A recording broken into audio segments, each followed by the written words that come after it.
तो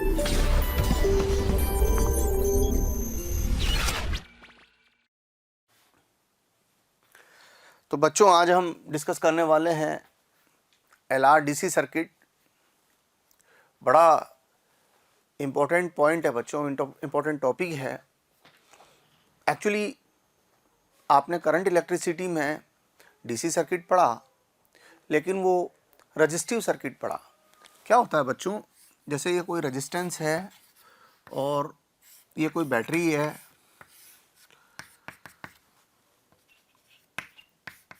t equal to 0 पर जैसे ही आप की क्लोज करोगे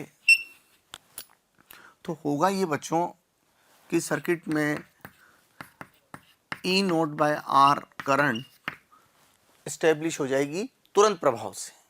मैंने क्या बोला? जैसे ही कुंजी बंद करेंगे तुरंत प्रभाव से परिपथ में इतनी धारा बहने लगेगी। बट ये किसकी खास बात है? प्योरली रजिस्टिव सर्किट की। हम किसकी बात कर रहे हैं यहाँ पर? RL सर्किट की। RL सर्किट में धारा को अपने चरम तक स्थापित होने में या चरम मान के नज़दीक तक पहुंचने में अल्प समय लगता है। एकदम से धारा अपने चरम मान के नज़दीक नहीं पहुंच पाती।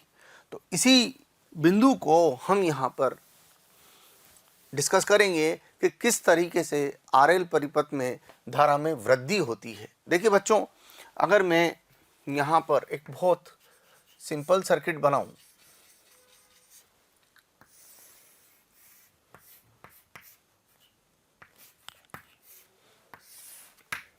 तो तात्क्षणिक धारा मान लीजिए I है और इस बैटरी का EMF E0 है।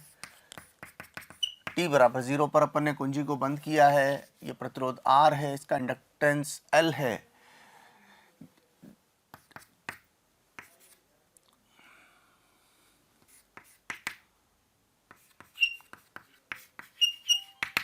ये L di/dt हो गया।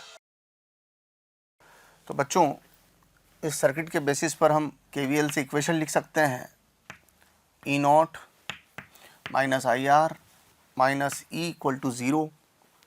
E की वैल्यू यहाँ से लिख देते हैं, तो E0 minus IR minus L di/dt equal to 0 बन जाएगा। और इसको सिंप्लीफाई करें, इसको इस फॉर्म में लिख सकते हैं और इसको हम इस फॉर्म में लिख सकते हैं। लिमिट लगाई है बच्चों मैंने 0 टू t इक्वल टू 0 पर धारा का मान 0 है। t समय बाद परिपथ में बहने वाली धारा का मान I है। इसको सोल्व करें तो हमारे को मिलेगा ये एक्सप्रेशन, जहाँ पर टो की वैल्यू L/R के इक्वल है और E0/R को हम I0 लिख रहे हैं और ये है पीक वैल्यू ऑफ करंट। तो ये हो गया बच्चों 1 minus I/I0 equal to e to the power minus t by tau. I/I0 equal to 1 minus e to the power minus t by tau. I equals to I0 1 minus e to the power minus t by to.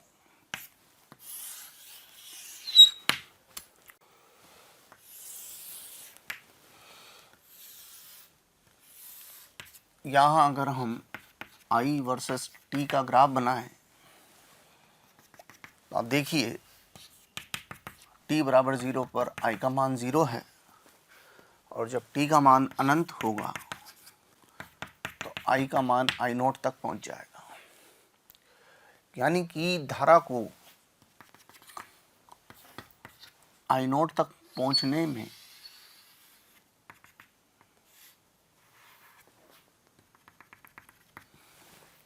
अनंत समय लगेगा। But वास्तविकता यह है कि यानी यूँ कहें कि धारा 100% शिखर मान तक कब पहुंचेगी, तो 100% शिखर मान तक पहुंचने के लिए उसको अनंत समय चाहिए। बट लगभग 5 समय नियतांकों के बाद, लगभग 5 समय नियतांकों के बाद, 5-6 समय नियतांकों के बाद धारा अपने शिखर मान का 98 99% तक अचीव कर लेती है। 98 99% तक इस मान का लगभग 6 समय नियतांकों के बाद धारा अचीव कर लेती है। इसलिए और 6 समय नियतांक बहुत अल्प समय होता है। तो जहाँ तक 100% का सवाल है, 100% अचीव करने में अनंत समय लगेगा, लेकिन 99% अचीव करने में अनंत समय नहीं लगेगा। 99% अचीव करने में 6-7 समय नियतांक के बराबर का समय लगेगा और समय नियतांक बहुत अल्प मान होता है। तो उस वजह से लगभग 6-7 समय नियतांकों के बाद धारा अपने शिखर मान के बिल्कुल करीब पहुंच चुकी होगी। तो ये कहानी है एलआर सर्किट में धारा की वृद्धि की। तो बच्चों, इंपॉर्टेंट पॉइंट, एलआर सर्किट में धारा जैसे ही हम कुंजी बंद करते हैं अचानक से अपने पीक पर नहीं आती। उसको पीक पर आने में अल्प समय लगता है और वो अल्प समय 6-7 समय नियतांकों के बराबर होता है। ये मतलब है।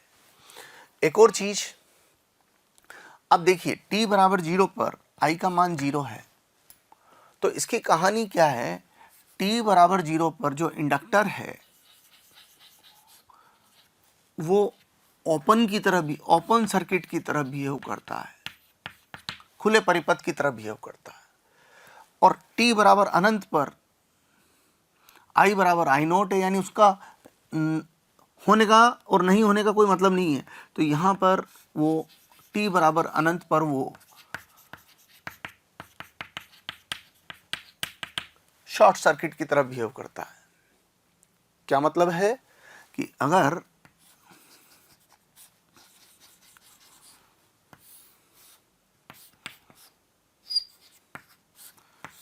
ये आपने t बराबर 0 पर कुंजी बंद की, तो t बराबर 0 पर आप इस परिपथ को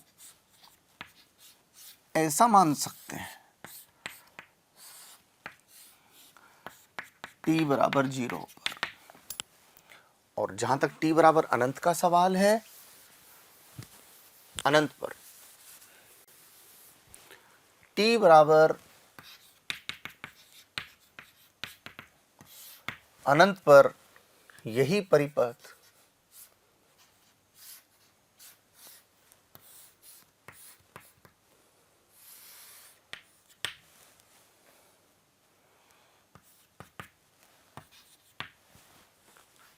इस प्रकार व्यवहार करेगा।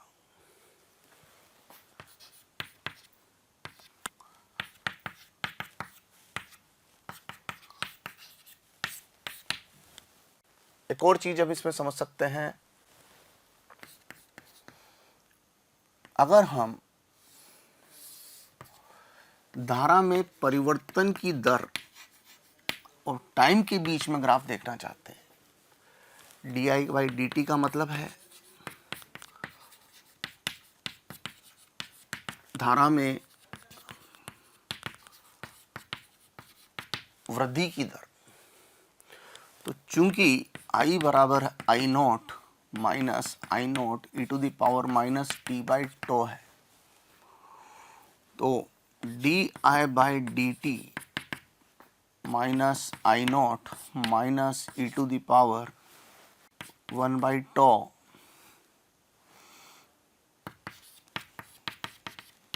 इसका डिफरेंशिएशन किया तो ये हो गया I naught by tau E to the power minus T by to.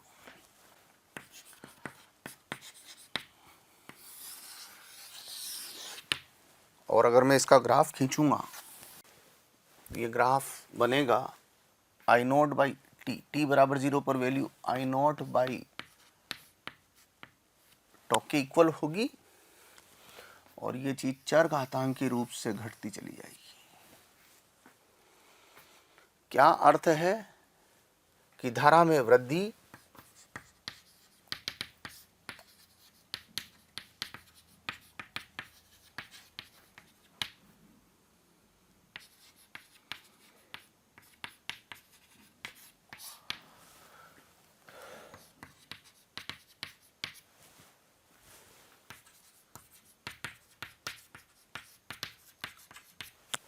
धारा में वृद्धि चरघातांकी रूप से कम होती है। धारा में वृद्धि की दर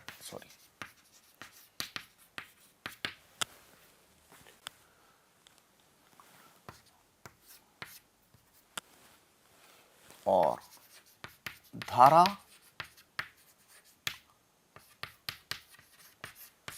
चरघातांकी रूप से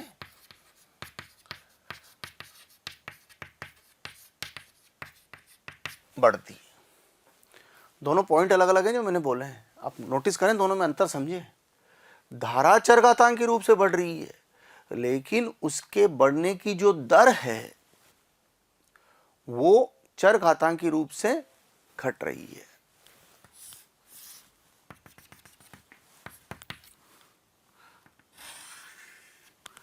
ये तो I और T का ग्राफ है और di/dt और T का जो ग्राफ है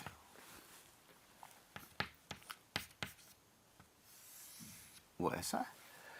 ये धारा में समय के साथ वृद्धि है और ये धारा में वृद्धि की दर का समय के साथ परिवर्तन है। तो यहां धारा का परिवर्तन समय के साथ, ये धारा में वृद्धि की दर का समय के साथ परिवर्तन है। धारा चरघातांकी रूप से बढ़ रही है, धारा में वृद्धि की दर चरघातांकी रूप से घट रही है। अर्थ क्या है कि जैसे ही हम कुंजी बंद करेंगे, प्रारंभ में धारा के बढ़ने की दर ज़्यादा होगी और फिर बाद में बढ़ने की दर कम हो जाएगी। बढ़ती तो लगातार रहेगी, लेकिन शुरुआत के अंतराल में बढ़ने की दर ज़्यादा होगी, फिर बढ़ने की दर कम हो जाएगी। बच्चों, अभी हम बात कर रहे थे करंट की ग्रोथ की, अब हम चर्चा कर रहे हैं करंट डीके या धारा की क्षति की। देखिए, हमें इतना प्यार देने के लिए थैंक यू वेरी मच। हज़ारों बच्चे हमारे टीचर्स के वीडियोस का लाभ उठा रहे हैं और अपनी पढ़ाई में लगे हुए हैं। अपने डिस्क्रिप्शन बॉक्स में जो लिंक दिया हुआ है उसको क्लिक करके अपना एनरोलमेंट सुनिश्चित करें। जो बच्चे हमारे डाउट क्लियरिंग सेशंस में एनरोल होना चाहते हैं, हमारे स्टडी मटेरियल को पढ़ना चाहते हैं, वो अपने आप को रजिस्टर करवाएं। प्रारंभ में ये वाला सर्किट बना हुआ है, पहली ये वाली कुंजी इसके साथ जुड़ी हुई है और स्टेडी स्टेट आ चुकी है। ये स्टेडी स्टेट में है।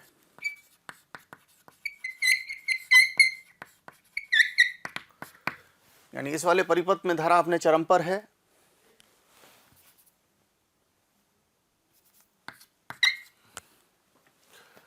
अब हम क्या कर रहे हैं बच्चों, जब इस परिपथ में धारा अपने शिखर पर पहुंच चुकी है, स्टेडी स्टेट आ चुकी है, उसके बाद हम इस कुंजी को यहां से खोलकर इसके साथ कनेक्ट कर देते हैं।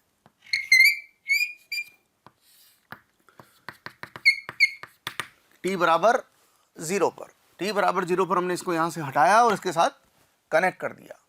तो t बराबर 0 पर जो हमारी सिचुएशन बनेगी वो ये बनेगी। इंडक्टर की खास बात क्या होती है बच्चों, इंडक्टर ना तो धारा को एकदम बढ़ने देता है ना एकदम घटने देता है इंडक्टर। तो t बराबर 0, इस परिपथ में बहने वाली धारा I0, अब जैसे जैसे समय गुजरेगा धारा घटती चली जाएगी। अब यहां पर जो इंपॉर्टेंट पॉइंट है,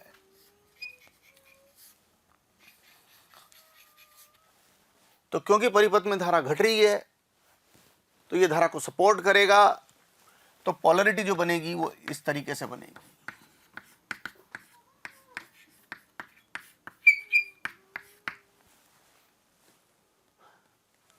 धारा ऐसे बह रही है, ये तात्क्षणिक धारा हो गई किसी समय t पर, ये प्रतिरोध R है। अब की बार इंडक्टर धारा को सपोर्ट करने की कोशिश कर रहा है, पहले धारा को अपोज करने की, पहले धारा बढ़ रही थी उसे घटाने की कोशिश कर रहा था, अब धारा घट रही है उसे बढ़ाने की कोशिश करेगा। इसीलिए नोटिस करें मैंने पोलैरिटी चेंज कर दी है। यहां पर ये अपने आप में एक सोर्स की तरह काम करता है और ये धारा फेंकने की कोशिश कर रहा है। देखो ये धारा इधर की तरफ ही फेंकेगा, ये जो धारा फेंकना चाह रहा है ये क्लॉकवाइज फेंकना चाह रहा है और ऑलरेडी क्लॉकवाइज धारा इसमें बह रही है। तो जैसे धारा बह रही है, अगर इंडक्टर वैसे ही धारा फेंकना चाहे तो वो सपोर्टिंग नेचर हो गई, उसके विपरीत फेंकना चाहे वो अपोजिंग नेचर हो गई। ओके, तो यहां पर केवीएल लगाएं तो minus I R plus L mod D I by D T equal to 0। तो ये हो गया बच्चों minus I R plus L mod of D I by D T हो जाएगा बच्चों minus D I by D T. ये minus D I by D T क्यों लिखा मैंने?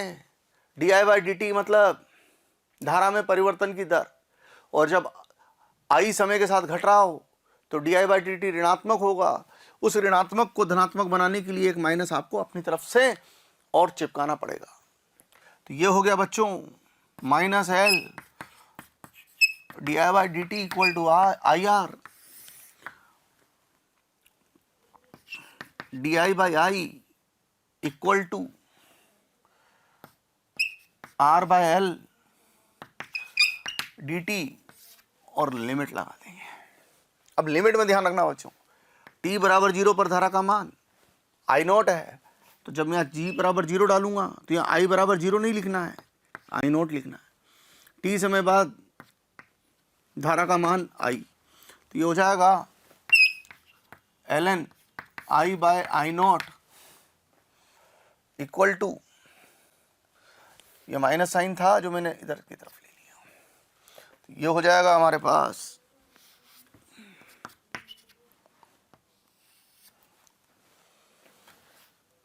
Minus T by two. तो I equal to I naught E to the power,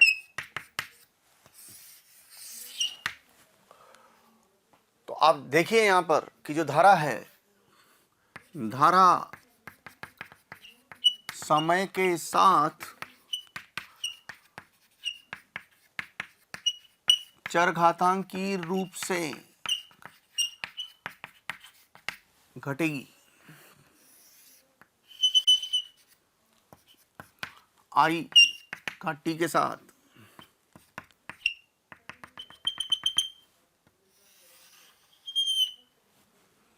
इस प्रकार का परिवर्तन है। और अगर मैं D I by D T लिखूंगा यहां पर, तो D I by D T की वैल्यू हो जाएगी I naught E to the power minus T by tau into minus 1 by tau, और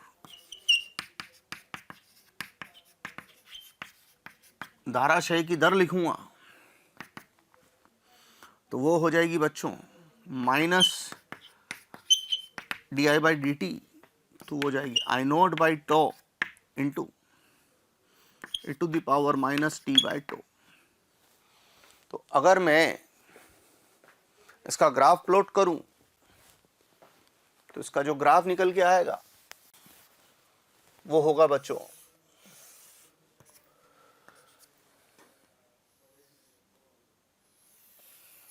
इस प्रकार का, ये माइनस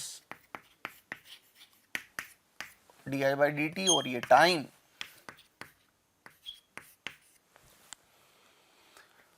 तो धारा में क्षय की दर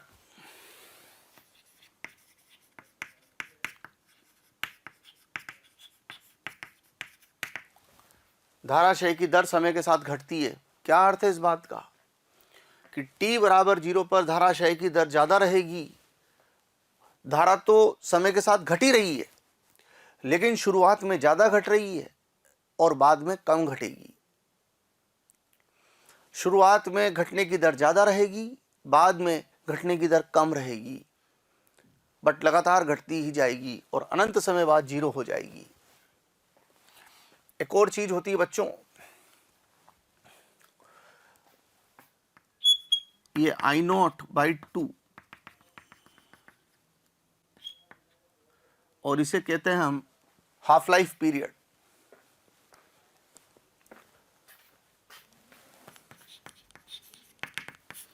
टी का मतलब है बच्चों वो समय जिसमें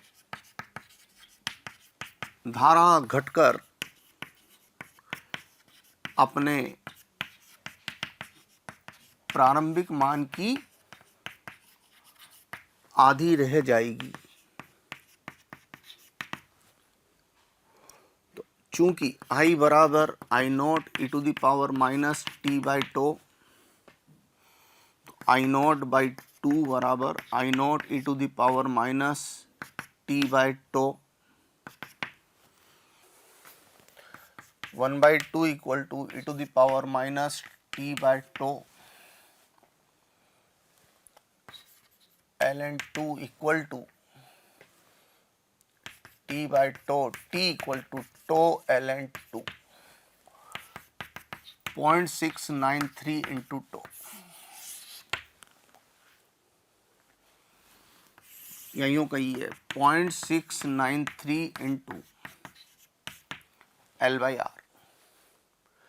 तो ये वो समय है जिसमें धारा अपने प्रारंभिक मान की आधी रह जाएगी। जितना स्टार्टिंग में थी इतने समय बाद उसका रिड्यूस होकर 50% रह जाएगी। ये मतलब है, इसे हम कहते हैं हाफ लाइफ।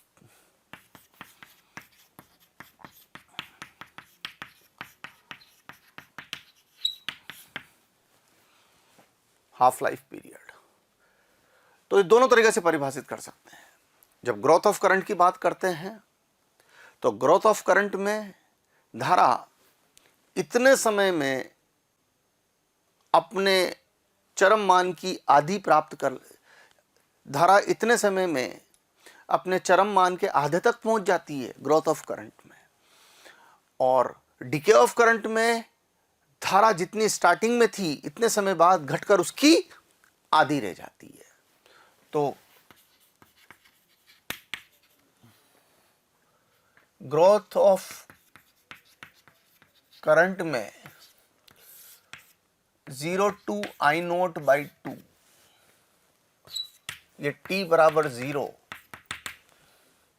ये t बराबर टो t सॉरी, और डीके ऑफ करंट में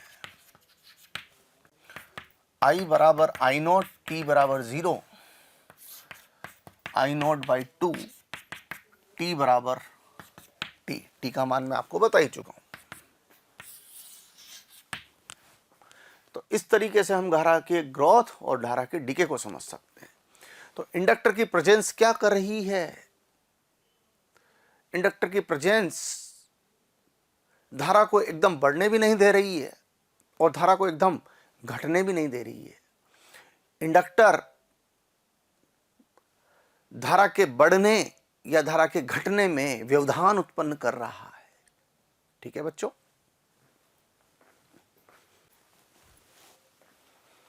देखिए बच्चों, कुछ इंपॉर्टेंट पॉइंट्स मैं आपको बताना चाहूंगा कि अगर कोई स्ट्रेट करंट कैरिंग वायर है, कंडक्टर है, तो उसका रेजिस्टेंस कुछ ना कुछ रहा होगा और रेजिस्टेंस का काम है धारा का जो प्रवाह है उसका विरोध करना। लेकिन अगर हम उसको कोयल की शेप दे दें तो उसमें रेजिस्टेंस तो नॉन जीरो होगा ही होगा, साथ में उसमें कुछ इंडक्टेंस भी पैदा हो जाएगा, यानी L नॉन जीरो हो जाएगा। तो इस स्थिति में जब तक ये स्ट्रेट है, यहाँ L नहीं है, सिर्फ R है, और जब हमने उसको कोयल की फॉर्म में दे दिया तो R और L दोनों प्रोड्यूस हो गए, जिसे हम सीरीज LR सर्किट के नाम से जानेंगे। L का काम है धारा में परिवर्तन का विरोध। यदि किसी परिपथ में धारा नियत हो जाए तो L का रोल खत्म हो जाता है। अगर I बढ़ रही हो तो di बाई dt पॉजिटिव होगा। पॉजिटिव को हम मैथमेटिकली ग्रेटर देन 0 लिख सकते हैं। तो अगर I है इस दिशा में है और इंक्रीजिंग है तो EMF जो पैदा होगा वो इस नेचर का EMF पैदा होगा, और E का जो प्रभावी मान होगा वो E नॉट माइनस E के बराबर होगा, और I को लिखना है तो E इफेक्टिव अपॉन R कर देंगे। अगर I डिक्रीज हो रही हो तो di by dt less than 0 होगा, और उस स्थिति में पोलरिटी ये रहेगी, क्योंकि इस स्थिति में ये धारा की दिशा में ही करंट फेंकने की कोशिश करेगा, इसको सपोर्ट देने का काम करेगा। तो इस सर्किट का जो इफेक्टिव ईएमएफ है वो E नॉट प्लस दिस होगा। बच्चों, हमारे पास रोज़ डिमांड्स आ रही है कि इस टॉपिक पर वीडियो बनाया जाए, इस टॉपिक को समझाया जाए। बच्चों, मैं आपको एक बात कहना चाहता हूं कि हमारे YouTube चैनल को सब्सक्राइब करें और उस पर जो बेल आइकन है उसको प्रेस करें, ताकि जो भी नोटिफिकेशन है वो आपके मोबाइल पर आ सके।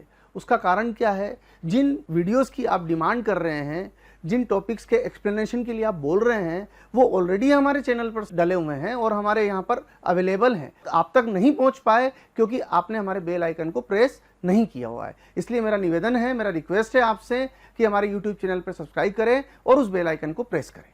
और मॉड ई की वैल्यू होगी L mod D I by D T, और mod D I by D T को मैं minus D I by D T लिखूंगा क्योंकि यहाँ पर धारा D I by D T less than 0 है। ओके बच्चों,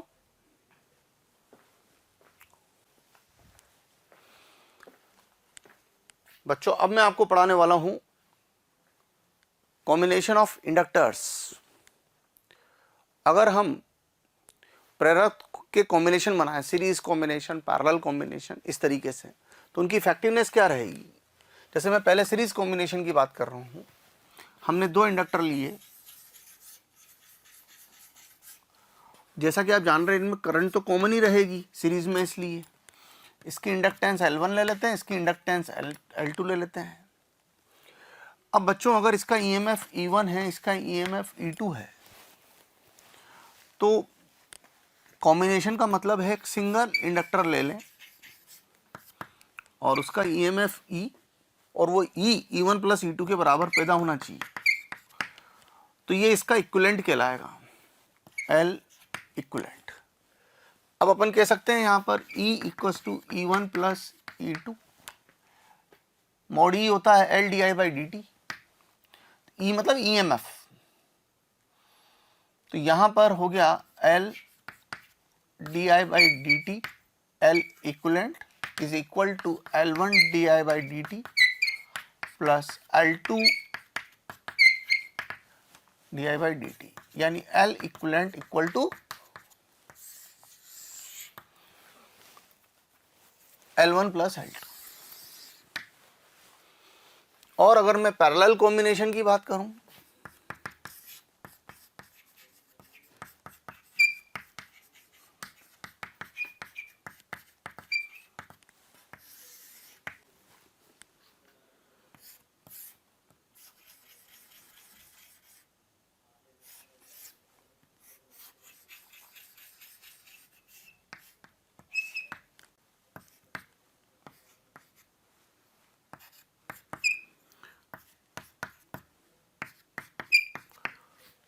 तो बच्चों पैरेलल में हम कह सकते हैं कि यहां से जो करंट आई 2 पार्ट में डिवाइड हो गई, तो हम I को बोल सकते हैं it is sum of I1 plus I2।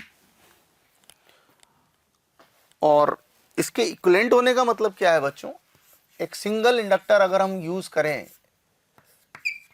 और उसमें से उतनी ही करंट पास करें, तो यहां EMF E है, यहां EMF E है, तो इसमें भी EMF E होनी चाहिए।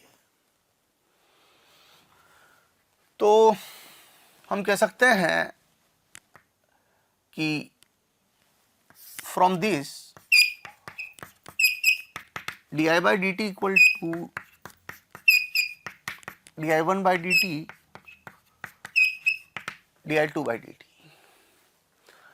और जैसा कि हम जानते हैं E होता है L D I by D T, तो D I by D T हो जाएगा E by L equivalent E by L1।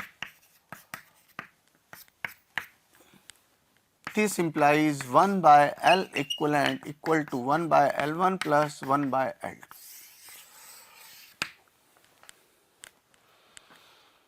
तो सीरीज कॉम्बिनेशन में L1 प्लस L2 और पैरेलल कॉम्बिनेशन में 1 by L equal to 1 by L1 plus 1 by L2, ये रहेगा।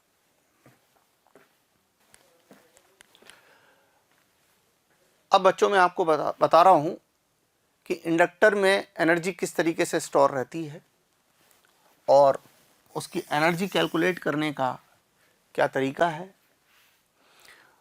Resistance में से जब करंट फ्लो होती है तो ऊष्मा के रूप में उस ऊर्जा का उत्सर्जन होता है। कैपेसिटर जब चार्ज होता है संधारित्र, तो उसमें जो ऊर्जा है वो इलेक्ट्रोस्टैटिक एनर्जी की फॉर्म में रहती है, इलेक्ट्रोस्टैटिक पोटेंशियल एनर्जी की फॉर्म में। उसी तरीके से जब इंडक्टर में करंट फ्लो होती है तो इंडक्टर में कितनी एनर्जी स्टोर रहेगी, उसमें जब करंट का फ्लो होगा वो हम कैलकुलेशन करके देखते हैं।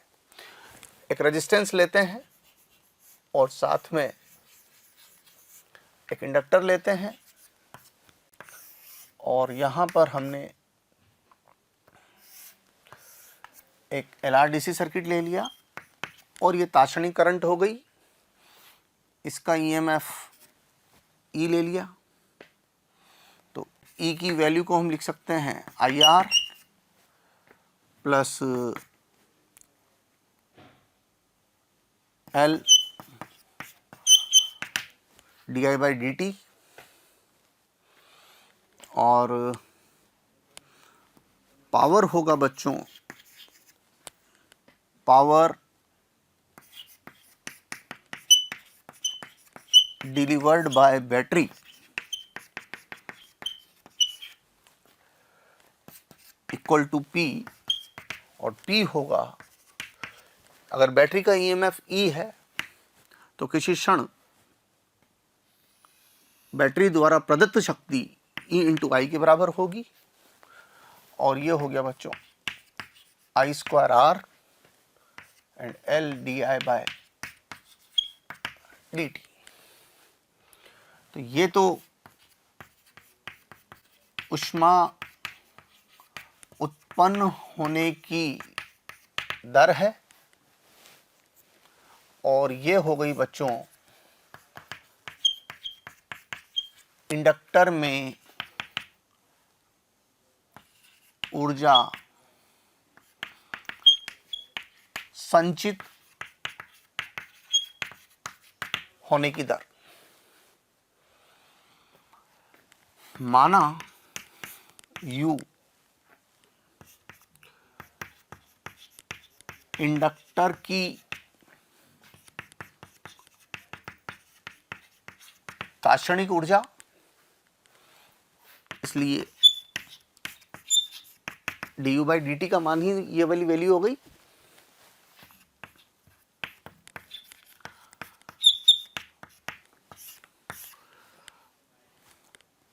अगर हम कैलकुलेट करें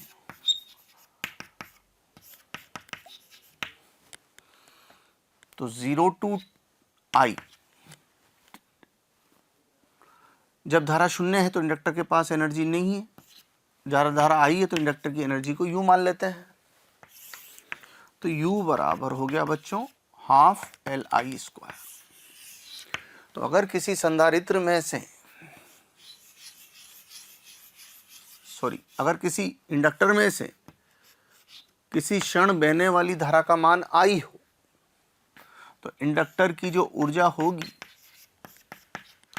वो हाफ LI² के बराबर होगी, और ये जो एनर्जी है ये मैग्नेटिक फील्ड की फॉर्म में रहेगी, तो इसे हम मैग्नेटिक एनर्जी कहेंगे।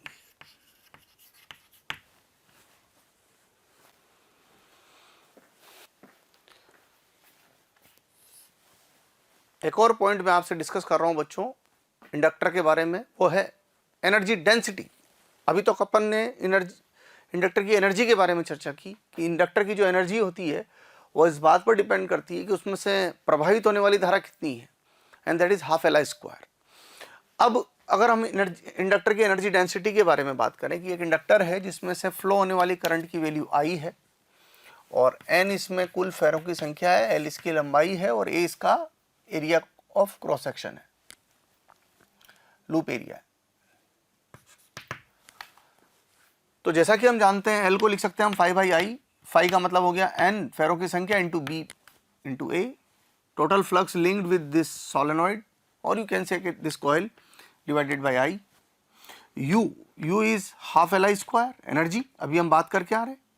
L की वैल्यू को NBA/I लिख दिया मैंने इंटू I², तो ये हो गया NBA/2 इंटू I। जैसा कि आप जानते हैं सोलेनॉइड में B की वैल्यू क्या होती है बच्चों, μNI, तो I को जो क्या लिख सकता हूं मैं B/μN, और जो n है, n का मतलब होता है यहाँ पर प्रति इकाई लंबाई फेरों की संख्या, जिसे हम n/l लिख सकते हैं। तो स्मॉल n की जगह n/l लिखा, n कैंसिल हो गया और ये l ऊपर जाके जब ऐसे मल्टीप्लाई होगा तो वॉल्यूम बन जाएगा, वॉल्यूम से डिवाइड कर दिया तो u बाय वॉल्यूम, और u बाय वॉल्यूम का मतलब हो गया प्रति इकाई आयतन में संचित ऊर्जा, और वो हो गई b²/2μ0। और अगर हम इसके अंदर कोई मीडियम डाल दें तो फिर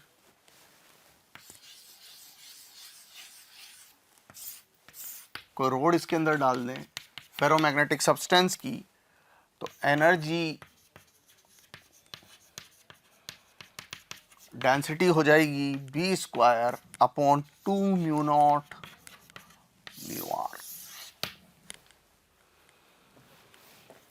बच्चों, अगर आपको हमारे वीडियोस पसंद आते हैं, आपको हमारा पढ़ाया हुआ समझ आता है, तो आप हमारे वीडियोस को लाइक करें, शेयर करें। इससे आपको भी बेनिफिट होगा और साथ में ज़रूरतमंद स्टूडेंट्स तक हमारी बात पहुंच पाएगी। बच्चों, आपका जो प्यार स्नेह हमें मिलता है, उससे हमें मोटिवेशन मिलता है, वो हमारे लिए बूस्टर डोज का काम करती है। और हम चाहते हैं कि इसी तरह आपका प्यार मोहब्बत हमें मिलती रहे, ताकि हम इसी एनर्जी के साथ बराबर लगे रहें। देखो बच्चों, मैंने आप यहाँ पर एक सवाल लिखा है कि किसी विद्युत चुंबक की चुंबकीय ऊर्जा 648 जूल है, इसमें बहने वाली धारा 9 एम्पियर है। यदि धारा को शून्य होने में 0.45 सेकंड लगे हों तो उत्पन्न प्रेरित विद्युत वाहक बल का मान क्या होगा?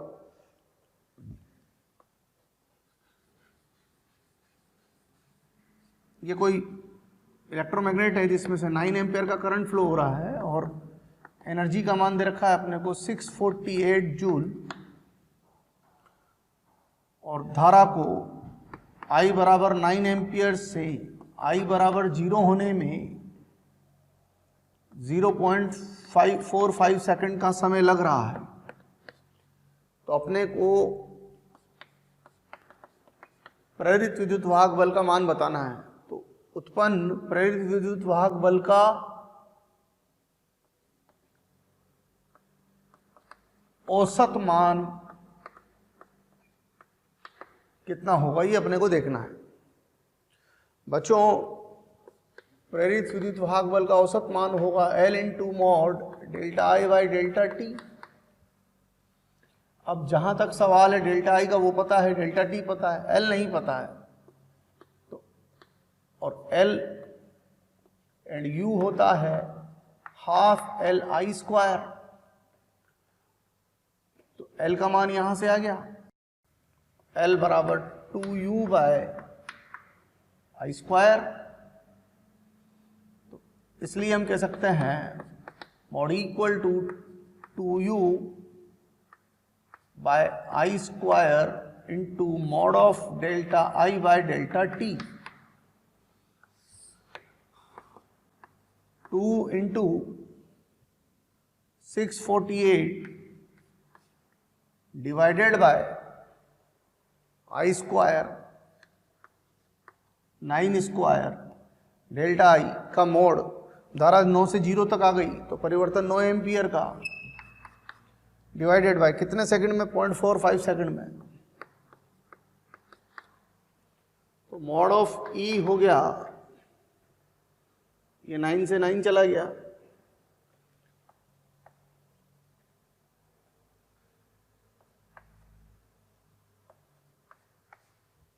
2 into 72 divided by 45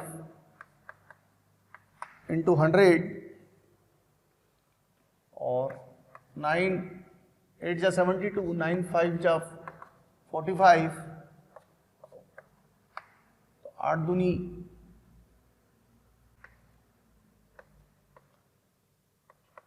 आंसर हो जाएगा हमारा 320 वोल्ट। बच्चों, इस सवाल में अपने को I का मान ज्ञात करना है 3 अवस्थाओं में, की बंद करने के तुरंत बाद और की बंद करने के कुछ समय बाद। चलिए इसका सॉल्यूशन निकालने की कोशिश करते हैं। की बंद करने के तुरंत बाद। बच्चों आपको याद रखना होगा इसमें, और आपको समझाया था मैंने, कुंजी बंद करने के तुरंत बाद इंडक्टर ओपन सर्किट की तरह बिहेव करता है। t बराबर 0 पर इंडक्टर ओपन और t इंफिनिटी पर इंडक्टर शॉर्ट। ये वाला फंडामेंटल आप यहां पर अप्लाई करिए। अब आते हैं पहला सवाल। t बराबर 0 पर जैसे ही कुंजी बंद करी तो ये ओपन रहेगा। तो ये परिपथ ना, इसको अपन ऐसे डिजाइन कर सकते हैं।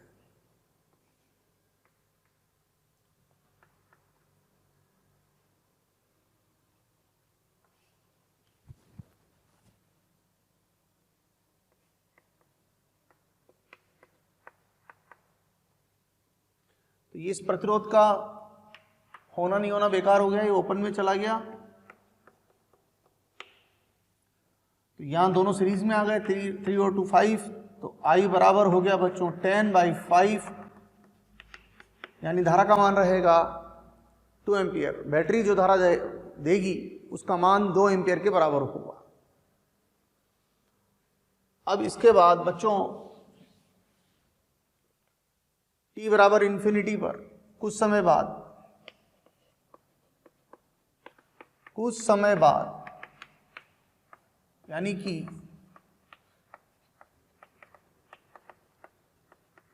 स्टेडी स्टेट में,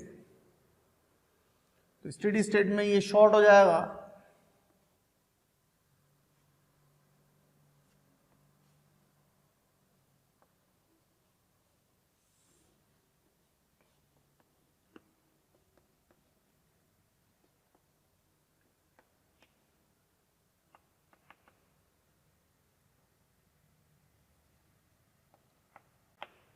ये स्थिति रही। अब अगर हम यहां पर कैलकुलेट करना चाहते हैं कि धारा का मान कितना रहेगा, तो देखिए 6 और 3 समांतर में आ गए, और 6 और 3 का समांतर क्रम में जो मान रहेगा वो 2 ओम के बराबर रहेगा। तो ये दोनों प्रभावी रूप से 2 ओम का काम करेंगे। तो यहां पर ये 2 ओम तो हो गया ये वाला, और इन दोनों की जगह पर एक 2 ओम लगा दीजिए। और 10 वोल्ट की बैटरी है, तो I का मान हो जाएगा 10/2 + 2 यानी 4, 2.5 एम्पियर। तो अगर आप यहां पर एक एमीटर लगा देते हैं, तो जैसे ही आप कुंजी बंद करेंगे तो ये आपको 2 एम्पियर बताएगा, लेकिन कुछ देर बाद इसकी रीडिंग चेंज होकर 2.5 एम्पियर पर आ जाएगी। देखिए बच्चों, एक और सवाल मैंने आपके सामने प्रस्तुत किया है। ये दोनों एक समान बल्ब हैं। ये कुंडली है जिसका सेल्फ इंडक्टेंस L है और प्रतिरोध R है, और ये एक प्रतिरोध है और ये एक बैटरी है। अब हमने क्या किया, कुंजी को बंद किया। तो 2 सवाल है हमसे। कुंजी बंद करने के तुरंत बाद कौन सा बल्ब पहले चमकेगा, और कुछ समय बाद कौन सा बल्ब ज्यादा चमकेगा। 2 अलग अलग सवाल हैं। चलिए पहले सवाल का जवाब ढूंढते हैं। t बराबर 0 पर बच्चों, t बराबर 0 पर ये ओपन रहेगा, और अगर ये ओपन रहेगा तो ये तो ग्लो ही नहीं कर पाएगा। तो t बराबर 0 पर सिर्फ Q चमकेगा। t बराबर 0 पर ये ओपन रहेगा,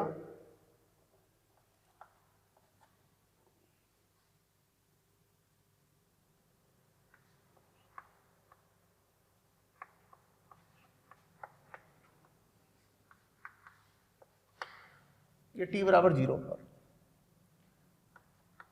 तो ये चमकेगा Q।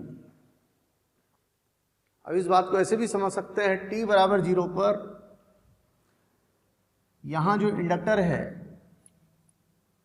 उस पर जो इंड्यूस्ड ईएमएफ आएगा वो इस ईएमएफ को नलीफाई कर देगा, तो इस वाली ब्रांच में हमें कोई करंट नहीं मिलेगा। अब स्टेडी स्टेट में कुछ समय बाद, मतलब स्टेडी स्टेट,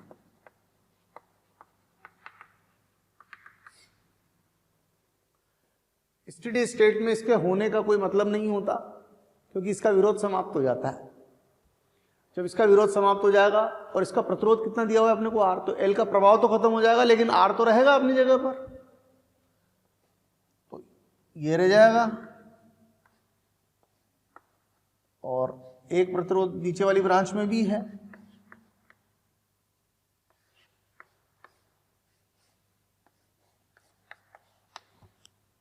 तो दोनों ब्रांचेज आइडेंटिकल हो गई, तो दोनों में बराबर बराबर, इसमें I धारा है तो इसमें I/2, इसमें भी I/2, यानी P व Q एक समान चमकेंगे, P व Q एक समान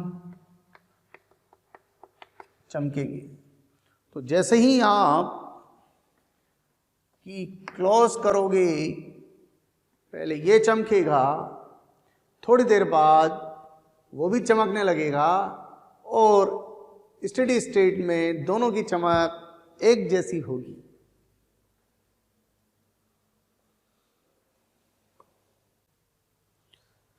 यहां पर एक सर्किट ड्रॉ किया हुआ है, कुछ इंडक्टर्स अपने को दिए हुए हैं और अपने को इस बिंदु A और B के बीच में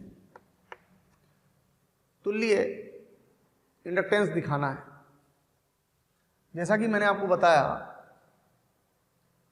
ये दोनों पैरेलल में है, तो इनका पैरेलल में होने से 0.5 और 0.5 अगर पैरेलल में होंगे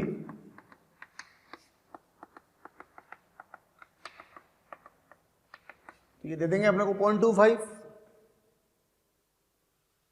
और फिर जो 0.25 है वो इसके साथ और इसके साथ सीरीज में आ जाएगा, तो 0.25 और 0.25, 0.5 और ये 0.5 मिलके हमारा जवाब हो जाएगा 1 हेनरी। बच्चों, यहां पर मैंने आपके सामने एक सवाल रखा है, एक कुंडली है, कोइल ली हमने, जिसका इंडक्टेंस दिया हुआ है 10 हेनरी और प्रतिरोध दिया हुआ 5 ओम, और ये 5 वोल्ट की एक बैटरी है। t बराबर 0 पर अपन ने यहां से इसको की को क्लोज किया, तो हमें बताना है कि 2 सेकंड पर परिपथ में बहने वाली धारा क्या होगी। बच्चों, I बराबर होता है I0 1 minus e to the power minus t by tau. I0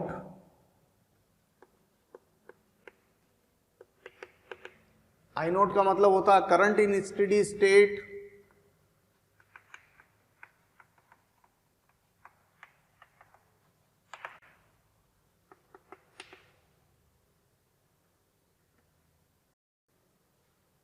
और स्टेडी स्टेट में इंडक्टेंस का कोई मतलब नहीं रह जाएगा। तो 5 ओम का प्रतिरोध, 5 वोल्ट का ईएमएफ बैटरी का, तो 5/5 1 एम्पियर। एंड टो होता है बच्चों टाइम कांस्टेंट। इस सर्किट का टाइम कांस्टेंट होगा L/R। L है 10, R है 5, तो 2 सेकेंड इसका टाइम कांस्टेंट है। बच्चों, एक और चीज समझ लें, अगर कोई आपसे L/R की डायमेंशंस पूछता है तो L/R की डायमेंशंस वही होती हैं जो टाइम की होती। तो इस तरीके से I बराबर 1 minus e to the power minus, कितने सेकंड बाद पूछा है बच्चों अपने से, 2 सेकंड पर। टाइम कांस्टेंट कितना आ रहा, 2, तो 2/2, यानी कि ये हो गया 1 माइनस 1/e और 1/E होता 0.37, तो ये हो गया 0.63 एम्पियर। बच्चों एक कॉइल दी हुई है अपने को इस सवाल में, 20 एम्पियर उसका इंडक्टेंस है, 20 हेनरी उसका इंडक्टेंस है और 10 ओम उसका प्रतिरोध है, और ये कॉइल 5 वोल्ट के सोर्स से जुड़ी हुई है। t बराबर 0 पर अपन ने कुंजी को बंद किया, तो बताना है कि t बराबर 0 पर di/dt का मान क्या होगा, यानी धारा में परिवर्तन की दर क्या होगी। बच्चों मैंने आपको बताया di/dt बराबर होता है I0/τ into e to the power minus t/τ। ये अपन थ्योरी में पढ़ चुके हैं। और I0 बराबर होगा स्टेडी स्टेट में धारा होगी 5/10, टाइम कांस्टेंट होगा L/R 20/10, t बराबर 0 की कहानी है।